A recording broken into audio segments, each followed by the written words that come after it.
샵인샵 창업을 할 때 반드시 알아야 하는 한 가지가 있습니다.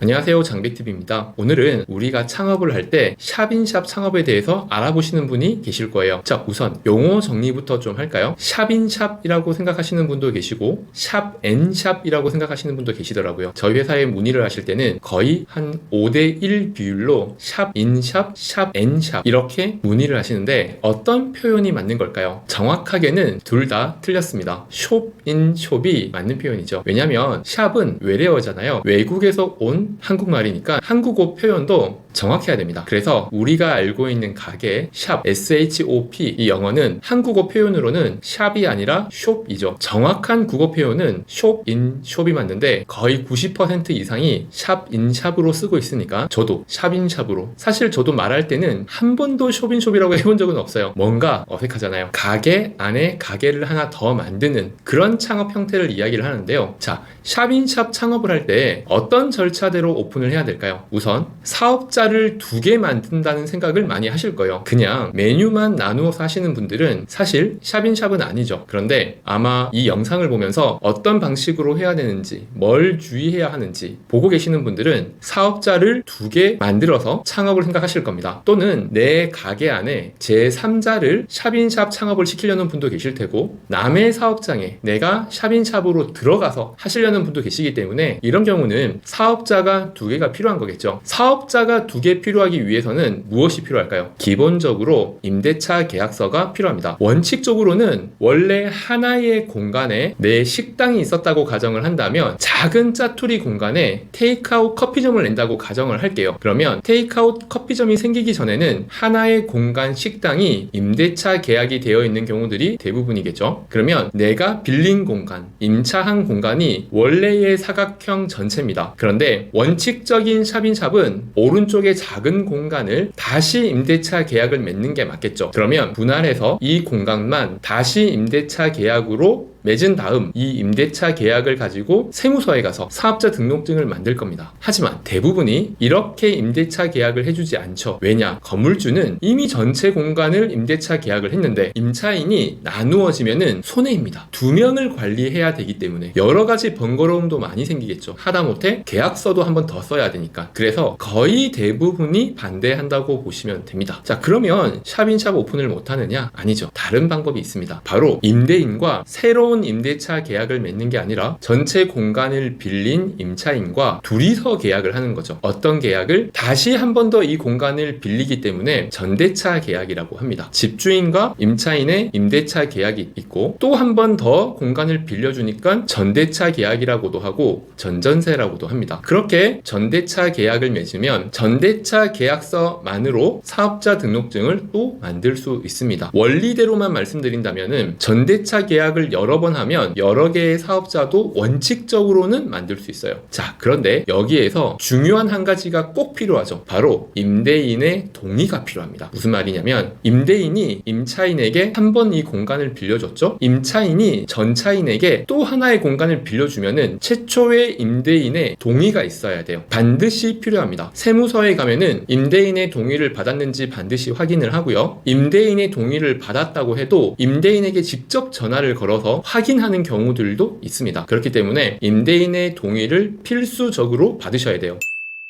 그러면 임대인의 동의를 어떻게 받느냐? 2가지 방법이 있습니다. 첫 번째는 전대차 계약서를 만들어 두고 전대차 계약서 안에 임대인이 동의합니다 라고 하는 내용을 삽입해 두는 거죠. 그러면 전대차 계약서를 임대인에게 보여줘서 여기에 사인만 간단하게 받고 전화번호만 적어두면 됩니다. 그러면 전대차 계약서의 양식이 어떻게 되느냐 궁금하시죠? 제가 댓글로 전대차 양식을 다운받을 수 있는 링크를 남겨드리도록 할게요. 또는 전대 사용 동의서라는 걸 별도로 만들어 두시면 더 좋습니다. 한 장의 문서로 전대 사용 동의서를 누구한테 받죠? 임대인한테 받죠. 전대차 계약서를 쓰고 임대인한테 전대 사용 동의서를 받고 그러면 서류는 완벽하게 준비가 되는 겁니다. 전대차 계약서에 임대인의 동의에 사인만 받아도 전대 사용 동의는 크게 필요는 없어요. 전대 사용 동의는 사실 누구한테 필요하냐? 전대를 동의해주는 임대인이 필요로 합니다. 왜냐? 그냥 전대를 사용을 승인합니다가 아니라 지켜야 하는 원칙을 이 전대인과 차인에게 위해서. 그러면 전대 동의서에는 어떤 내용이 반드시 들어가야 될까요? 첫째, 이거는 임대인의 입장입니다. 최초에 빌린 사람, 임차인의 계약 기간 이내에 전차인의 계약 기간을 넣으셔야 돼요. 자, 무슨 말이냐면은 임차인의 계약 기간이 2024년도 5월 1일까지라고 한다면 실수로 전차인의 계약 기간이 2024년 6월 1일까지 한 달이 더 길면 임차인은 나가야 하는데 계약이 종료가 됐으니까요. 전차인은 권리가 남아있는 거니까 꼬여버리죠. 누구의 계약을 우선시해야 될지 다툼이 일어날 수가 있습니다. 그렇기 때문에 임차인의 계약 기간 안에 전차인의 계약 기간이 들어와 있어야 됩니다. 두 번째, 전차인이 불법 영업을 하게 되면 전대인이 책임을 진다라고 하는 조항이 들어갈 필요가 있어요. 왜냐하면 임대차 계약은 건물주와 임차인이 만나서 서로 간에 어떤 사업을 하는지 어떤 사람인지에 대해서 어느 정도 알지만 전대차 계약은 전차인과 임대인이 만날 일이 없죠. 그러면 불법 도박 사이트를 운영한다든지 불법적인 영업을 하게 될 때 건물에 피해가 갈 수가 있으니 그 모든 책임은 전대인에게 주는 거죠. 책임을 다 지게 하는 겁니다. 이 두 가지 정도만 철저하게 지킨다면은 임대인도 전대인도 전차인도 아무런 문제가 없을 거예요. 이상 장배TV였습니다.